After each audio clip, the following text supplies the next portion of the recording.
perfectly here. I think he's going to lose third place now. Yeah, and that helps out a lot. Who's got the fastest lap of the race in second place? Here comes Peck top of him, who's going through into turn 2, and Miller now has got all the way back to 5th. That looked very Quartararo just behind him. I can see Valentino Rossi's keeping track of Binder in 8th. So far, so good for the Doctor. Superior corner speed, and the edge grip he's got session. This was on the cards, this kind of challenge. Yeah, they want to finish the season off with a boost, don't they? Here In terms of race pace yesterday, looked really strong, setting the best time in FP4. Didn't get the start on the first couple laps even. these stages then. Jack Miller has been pushed now back all the way to 6th. Yeah, it wasn't that long ago. We were talking about Jack Miller playing with Quartararo.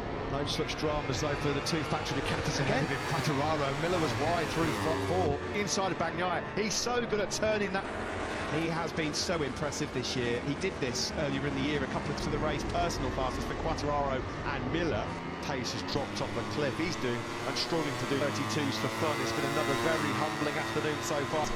It does seem that track conditions change after Moto 3 and Moto 2 races have been on. It's lavishing praise on Yamaha for locking out that top 4, but of those 4, wow, I mean, everybody thought it was going to be, well, it was going to be for Quartararo. Yeah, exactly. If you'd have asked me now, starting to find it. Not a lot wrong with Pecco Bagnaia. He's having a big look over his shoulder there, Jack Miller. I think he's got a bit of trouble. He wasn't in that Andalusian Grand Prix when that cruel mechanical problem denied him a stone first podium finish in MotoGP. Well, I'll tell you what, if he manages to get past, he arguably should have come in Jerez.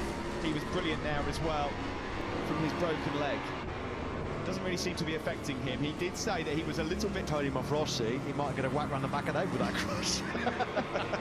This has been a masterclass. Clutch race for the Petronas Yamaha SRT team, because on one side, the flip side of that coin, will be unbridled joy. Now here comes Bagnaia gagging up behind him.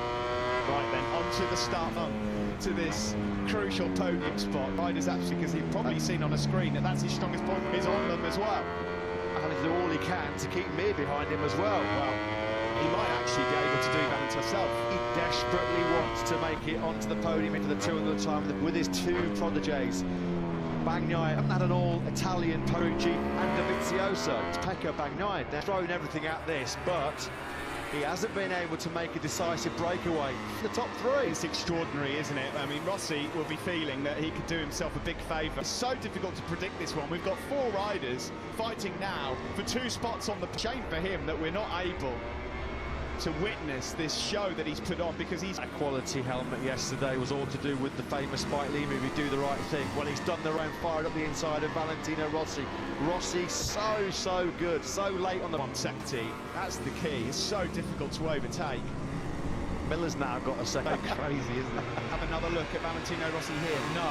Gaia, what a resolute race he's ridden so far. Absolutely so. This man has been in a... He's going to take his first. Now here comes Bagnaia side, and Valentino Rossi is boss as well. We've got the 2 Academy boys ahead of them. Bagnaia, he's not close enough. The Academy was designed to bring through young talent, not necessarily to... Can Rossi cling on to a home podium, a milestone 200th Premier Class podium, and force that issue? Incredible stories who thought about the move into turn 2 there. He wants to make it stepping on this group quite rapidly. Tino Rossi, the block pass is coming. Oh my goodness me, that was close. Oh, I was Tino Rossi, not when he's on a podium. If you're going to make the move, make it clear. I mean, he needs 24-hour security every time he steps onto Italian sausage. Looks like he's going to have that second place. How bad luck. Well, what an absolute... Rossi, a sweeping wide line through Doer corner on his 400th Grand Prix start. Valentino Rossi leads here. What a start though by Rossi. He toughed it out, braved it out through Doer corner, and he's already opened up a lead of over 0.6 of a second. Rossi.